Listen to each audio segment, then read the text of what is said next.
하나님 말씀 열왕기하 12장 1절에서 8절까지 말씀입니다. 함께 봉독하겠습니다.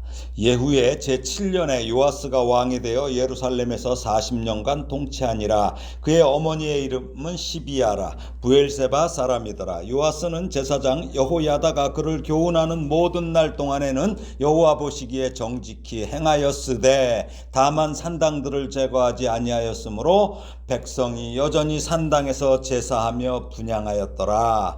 요아스가 제사장들에게 이르되 여호와의 성전에 거룩하게 하여 드리는 모든 은 곧 사람이 통용하는 은이나 각 사람의 몸값으로 드리는 은이나 자원하여 여호와의 성전에 드리는 모든 은을 제사장들이 각각 아는 자에게서 받아들여 성전의 어느 곳이든지 파손된 것을 보거든 그것으로 수리하라 하였으나 요아스 왕 제23년에 이르도록 제사장들이 성전에 파손한 데를 수리하지 아니하였는지라. 요아스 왕이 대제사장 여호야다와 제사장들을 불러 이르되 너희가 어찌하여 성전에 파손한 데를 수리하지 아니하였느냐. 이제부터는 너희가 아는 사람에게서 은을 받지 말고 그들이 성전에 파손한 데를 위하여 드리게 하라. 제사장들이 다시는 백성에게 은을 받지도 아니하고 성전 파손한 것을 수리하지도 아니하기로 동의하니라. 아멘. 남왕국의 새로운 왕 요아스는 7살에 왕이 됐죠. 어린 나이에 통치할 수 있는 능력이 없어요. 그러니까 고모부이며 대제사장인 여호야다가 섭정을 한 거죠. 요아스도 그의 아버지 아마 아시아의 손에서 자랐다면 그 아합 가문의 우상 숭배를 따랐을 것이에요. 그러나 하나님의 은혜죠. 그것도 신실한 고모인 여호세바와 고모부이며 대제사장인 여호야다의 손에 이렇게 자람으로 인해서 마치 모세가 애굽 공주의 아들로 들어갔지만 자기의 생모 요게베달에서 자람으로 하나님의 백성으로서의 그 정체성을 가질 수 있었던 것처럼 여호와의 율법으로 성장할 수 있었습니다. 요아스가 여호와의 율법으로 성장하며 할머니 아달랴가 남유다에 들여온 이 바알 종교가 극성을 부릴 때 그때 당연히 여호와 신앙은 어때요?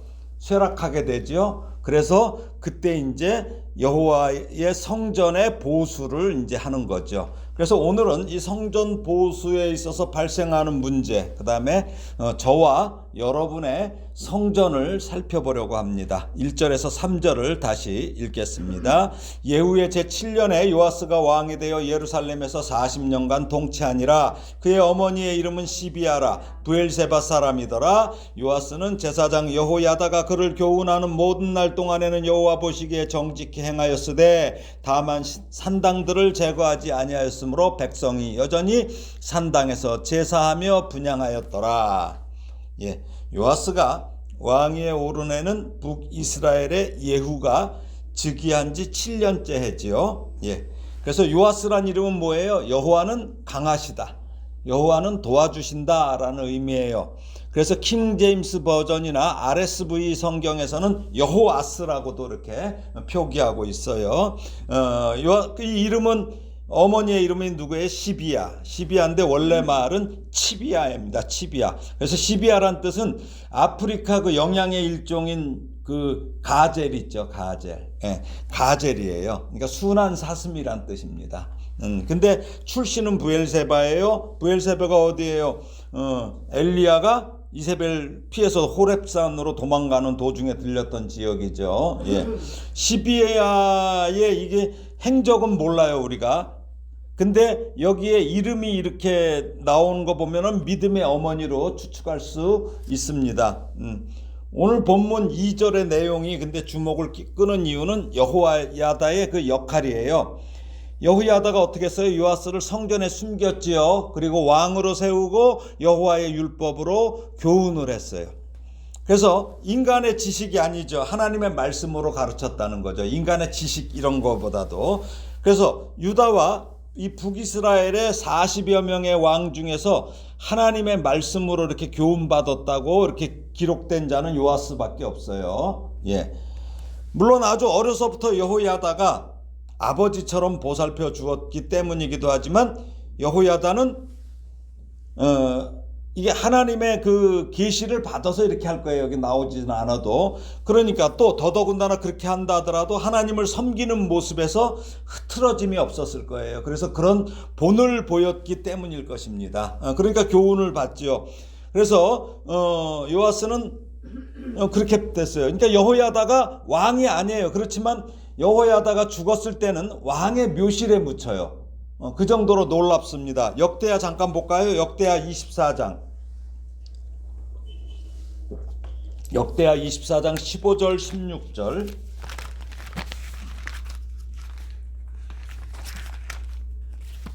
15절 16절 한번 읽어볼까요? 시작. 여호야다가 나이가 많고 늙어서 죽으니 죽을 때에 130세라. 무리가 다윗성 여러 왕의 묘실 중에 장사하였으니 이는 그가 이스라엘과 하나님과 그의 성전에 대하여 선을 행하였음이더라. 대단한 그 칭찬이죠. 그렇습니다. 모든 그리스도인들이 그래야 하겠지만 특별히 이 목회자의 삶은 투명하고 본이 돼야 돼요. 아무리 설교 잘해도 설교한 내용대로 살아내지 않으면 목회자는 그저 말 잘하는 만담꾼에 불과한 것이에요. 그런 설교는 설교한 내용대로 살지 않게 되면 그렇게 아무리 잘한 설교라도 그것은 나중에 오물통에 버려지게 될 것입니다. 여호야다는 130세까지 살다가 죽었지만 그가 이스라엘과 하나님과 그의 성전에 대하여 선을 행하였음이더라 하고 평가하고 있습니다. 목회자란 이 여호야다처럼 그가 성도들과 하나님과 그의 교회에 대하여 선을 행하였음이더라는 이 귀한 평가를 받아야 돼요. 그렇죠? 그렇게 받아야 됩니다. 그래서 사도 바울처럼 고린도전서 9장 27절에서 내가 내 몸을 쳐 복종하게 하면 내가 남에게 전파한 후에 자신이 도리어 버림을 당할까 두려워함이로다 라는 이 사도 바울의 고백처럼 매일 자신을 쳐서 복종시키는 이 처절한 영적 싸움을 해야 돼요. 여기 우리 표현은 너무 약하죠? 내가 내 몸을 쳐. 이거는 그냥 치는 게 아니에요. 그전에도 한번 말씀드렸죠? 그 권투 선수가 주먹으로 거의 죽을 정도로 때린다는 거예요. 자기 몸을 그 정도로 때려야 된다는 거예요. 그러나 여기 요아스는 제사장 여호야다가 곁에서 교훈할 때는 잘했어요. 그렇지만 여호야다가 죽고 난 후에는 주변에 믿을 만한 사람이 없어요. 의지할 사람이 없잖아요. 다 죽여나갔고 할머니가. 그러니까 마음이 불안해져서 하나님으로부터 떠나서 우상 숭배하는 모습으로 변해요. 그래서 그의 영적 미성숙을 보게 되는데 아까 읽었죠. 역대하 24장 17절 18절을 다시 한번 읽어보면은 24장 17절 18절에요. 시작. 여호야다가 죽은 후에 유다 방백들이 와서 왕에게 절하며 왕이 그들의 말을 듣고 그의 조상들의 하나님 여호와의 전을 버리고 아세라 목상과 우상을 섬겼으므로 그제로 말미암아 진노가 유다와 예루살렘에 임하니라. 이렇게 기록되어 있어요. 그러니까 방백들이 와갖고 꼬신 거죠. 고모부가 없으니까 그 사람들 말을 들어야 되겠던 거죠. 이처럼 누군가 곁에서 이렇게 영적으로 도와주고 또 함께 기도해주며 또 기뻐할 때 함께 기뻐하고 힘들 때마다 위로해주는 사람이 있을 때는 다 잘할 수 있어요. 누구나. 그렇죠? 다 잘해요. 그러나 그 같은 일이 항상 계속될 수는 없잖아요. 그런 일이. 그래서 커야 돼요. 커야 돼. 그러니까 요아스의 문제는 여호야다 고모부만 바라본 거야. 바라보기만 했지 여호야다와 함께 하시며 인도하시는 이 하나님을 보지 못한 데에 문제가 있는 거예요. 참 안타깝죠. 요아스는 그 유다의 왕으로서 하나님만을 의지하고 하나님의 뜻대로 통치하는 이 영적인 면에서는 성장하지도 못했고 성숙하지도 못했어요. 그저 어린아이의 모습에 머물렀던 것이죠.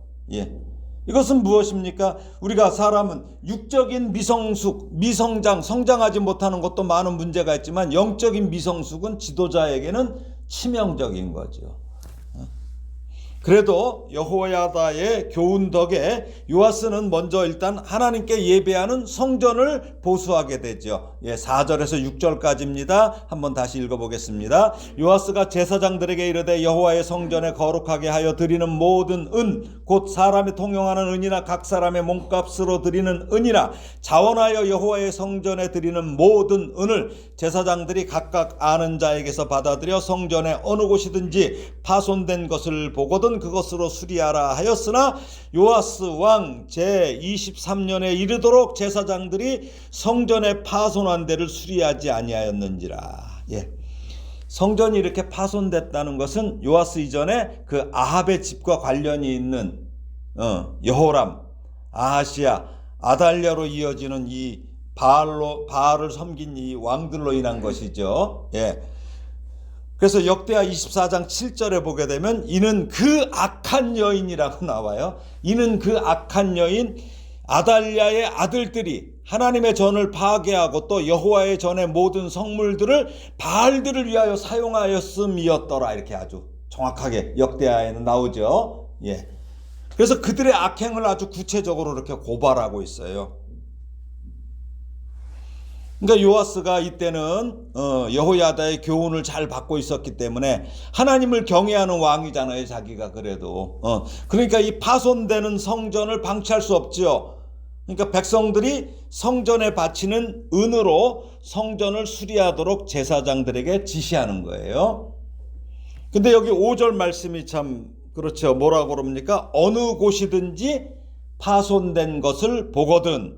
이 말은 어떤 성전에 갈라진 틈이나 파손된 것이 크지 않더라도 반드시 찾아내라는 거예요. 작은 것도 아주 세밀하게 살피라는 겁니다.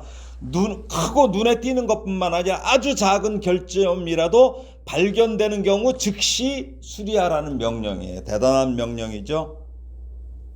자, 예수님은 우리 성도를 뭐로 삼으셨어요? 성전 삼으셨죠. 성전. 우리가 성전이죠. 주님께서 십자가에 달려 돌아가실 때 성전 휘장이 위에서 아래로 내려 찢어지면서 이제 우리에게 성전이 됐어요. 이제는 교회라는 건물이 성전이 아니에요. 우리가 성전이에요. 내 몸이 성전이에요. 그러면 이 성전의 어느 곳이든지 파손된 것을 보거든 즉시 우리는 수리해야 돼요. 내가 하는 언행이 파손되고 있는지 살펴봐야 됩니다. 교회 내의 지체나 세상 이웃들과의 어떤 관계에서도 이게 파손되고 있는지 살펴야 돼요. 경건한 생활, 찬송, 감사, 기도, 말씀, 묵상 이런 것에서 파손돼 가고 있는 건지 살펴야 돼요. 항상 점검해야 돼요. 그래서 혹시 있으면 즉시 수리해야 됩니다. 네, 자 계시록 2장을 볼까요? 계시록 에베소 교회에 주님께서 하신 말씀이죠. 계시록 2장 2절에서 5절이에요. 계시록 2장 2절에서 5절 요한계시록 읽겠습니다. 내가 네 행위와 수고와 네 인내를 알고 또 악한 자들을 용납하지 아니한 것과 자칭 사도라 하되 아닌 자들을 시험하여 그의 거짓된 것을 네가 드러낸 것과 또 네가 참고 내 이름을 위하여 견디고 게으르지 아니한 것을 아노라. 그러나 너를 책망할 것이 있나니 너의 처음 사랑을 버렸느니라. 그러므로 어디서 떨어졌는지를 생각하고 회개하여 처음 행위를 가지라. 만일 그리하지 아니하고 회개하지 아니하면 내가 네게 가서 네 촛대를 그 자리에서 옮기리라. 여기 보면 어디서 떨어졌는지를 생각하고, 그러니까 어디가 지금 성전이 망가지고 있는가를 찾으라는 얘기죠. 찾아야 돼요. 내가 지금 어디서 지금 이게 뭐가 좀 떨어져 나가는지 봐야 됩니다. 그래서 얼른 회개해야 돼요. 그래서 처음 사랑을 다시 회복하라는 거죠. 그렇지 않으면은 촛대를 옮겨버리신다고 분명히 경고하고 계십니다. 그러니까 성전 우리도 수리해야 돼요. 그런데 이 요아스가 성전을 수리하라는 명령을 제사장들이 제대로 수행하지 않아요. 이같이 성전 보수가 이제 지연된 이유에 대해서 거의 대부분의 주석가들은 그 가장 중요한 이유로 금전적인 문제에 있었다는 견해예요. 아마도 당시 제사장들이 어땠어요? 여호람, 아하시야, 아달랴 등의 이 우상 숭배자들 아까 역대하 봤지요. 성전에 있는 걸 다 딴 데로 바알 그쪽으로 옮겨갈 정도니까 이 생활이 얼마나 공공했을 거예요. 거기 남아 있는 게 신기할 정도죠. 그런데 그들이 본래 사용할 수 있는 헌금만이 아니라 이번에 특별히 구분되지 않은 헌금이 성전 보수를 위해서 들어와요. 그러니까 제사장들이 그동안 곤궁했던 이 생계를 보충하고자 자기들에게 들어갈 헌금뿐만 아니라 성전 보수에 사용되어야 될 헌금까지도 유용했던 것이에요. 유용했던 것이에요. 근데 그게 언제까지? 23년. 그러니까 요아스의 나이 30세까지죠. 그러니까 엄청 오랫동안 그 짓을 한 거예요. 물론 이런 정황을 고려한다면 사명을 제대로 감당하지 않은 제사장들의 잘못만 나무랄 수는 없어요. 왜요? 마땅히 공급해야 할 것을 하지 않음을 해서 잘못된 결과를 초래한 거잖아요. 왕도 그렇고 백성들에게도 분명 잘못은 있어요. 그러나 아무리 그런 상황이더라도 헌금을 유용한 제사장들의 행위를 어쩔 수 없는 선택이었다고 두둔할 수는 없습니다. 그들은 왜 그래? 다르잖아요. 하나님을 섬기는 자들로 구별됐잖아요. 구별됐는데 하는 짓이 구별이 안 되면 무슨 그게 제사장입니까? 자기가 누려야 할 어떤 것보다 하나님의 일을 앞세워야 하는 사람들인데 그렇지 않았다는 거죠. 이게 어렵습니다. 사실은 어려워요. 저도 어렵습니다.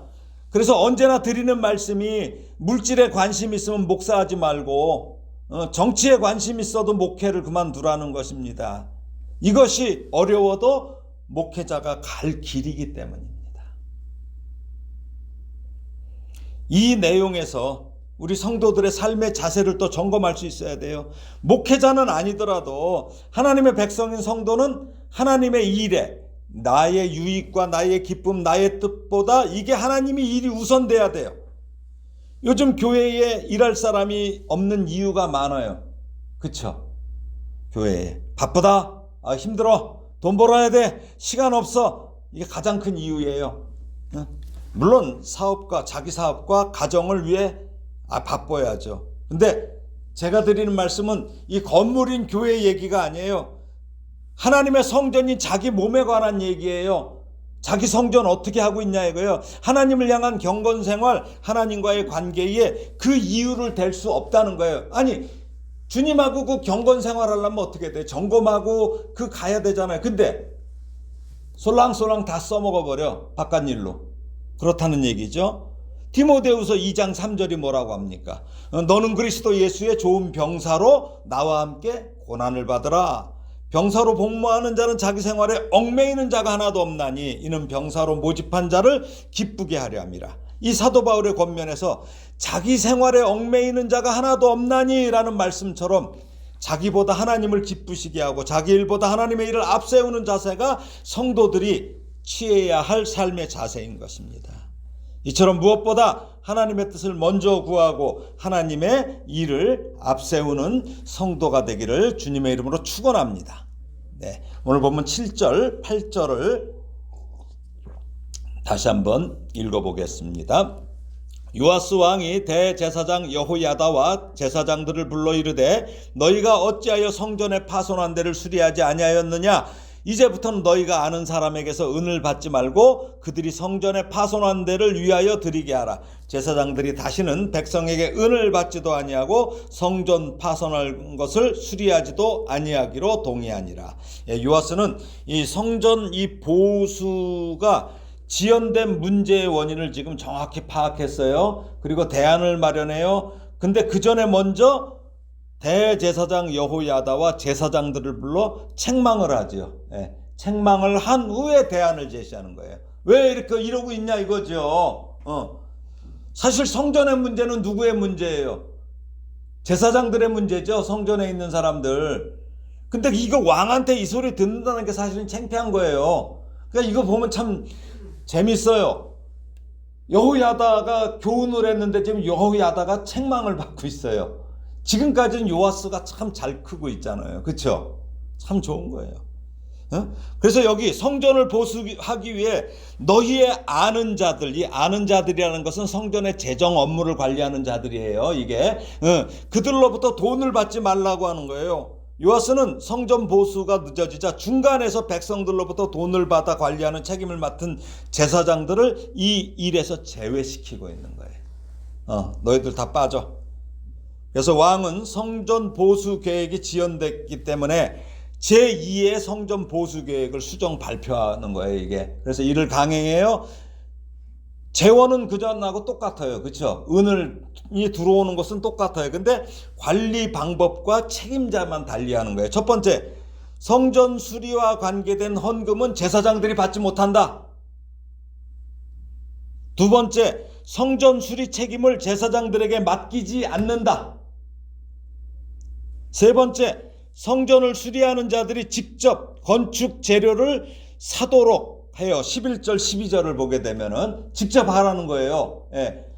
그래갖고 효율적인 성전 보수를 명령하고 있는 거예요. 되게 똑똑한 왕이에요. 똑똑한 왕이에요. 아마 고모부가 책망을 들었어도 여호야다가 되게 기뻤을 거예요. 얼마나 기뻤겠어요. 요아스는 지금 확실한 일 처리를 지시합니다. 헌금하는 사람이 직접 드리도록 하고 제사장은 아예 관여하지 못하게 한 것입니다. 이게 교회도 이래야 돼요. 지금 교회들도 우리가 사도행전에 보면 어떤 일이 나와요. 사도들이 구제하는 일에 온 신경을 썼다 보니까 문제가 많이 생기죠. 그래서 어떻게 합니까? 7 집사를 뽑지요. 그래서 그분들에게 맡겨요. 왜? 사도들이 할 일은 뭐예요? 기도와 말씀에 집중해야 되기 때문이죠. 근데 요즘에 교회는 그렇지 않아요. 그렇게 제대로 막히는 교회가 별로 없어요. 그냥 담임 목사가 그냥 전부 다 틀켜지고서 이거저거 다 간섭하고 그래요. 이게 지금 요아스가 헌금하는 사람이 직접 드리도록 하고 제사장은 아예 관여하지 못하게 하는 것은 제사장들이 받은 것을 자기들의 용도를 위해서 사용하는 것에 대한 대책이죠. 예, 그렇게 못 쓰게 사용하지 못하는 거예요. 사용. 주를 위해서 써야 되는데 이거 정말 수치스러운 일이에요. 누구보다도 가장 깨끗해야 할 제사장들에게 오히려 왕이 이런 명령을 한다는 것 자체가 수치라는 거예요. 요아스는 그동안의 잘못을 체계적으로 시정하는데 머뭇거리지 않아요. 즉시 지금 시키고 있어요. 즉각 바로잡으려고 한 것인데 이 같은 그의 행동은 이게 자기도 모르게 이게 부지불식이라고 하죠. 예, 그릇된 길에 빠졌을 경우 거기서 속히 돌이키고 잘못을 고쳐나갈 것에 대한 교훈을 주고 있어요. 예.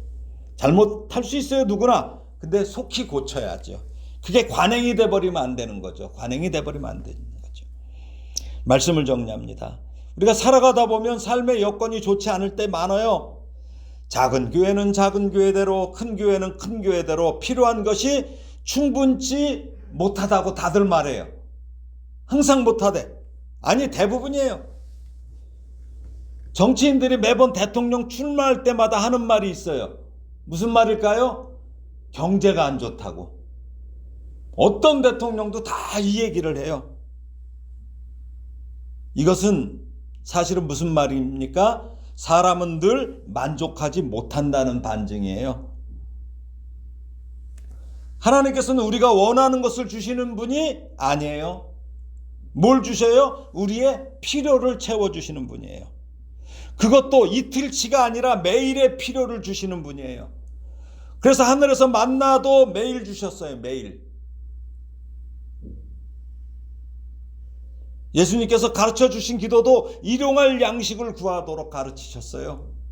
그런데 우리는 오늘이 아니라 내일 일을 염려하기 때문에 늘 염려하는 거예요. 늘 모자라.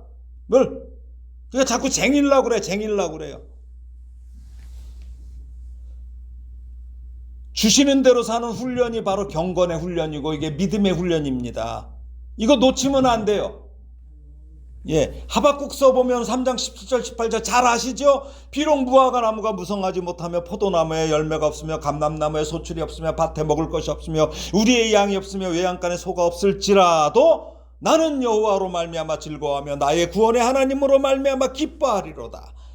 이런 기도, 이런 감사, 이런 마음으로 각자의 성전을 자원하는 마음으로 보수하는 복된 성도가 되기를 예수님의 이름으로 축원합니다.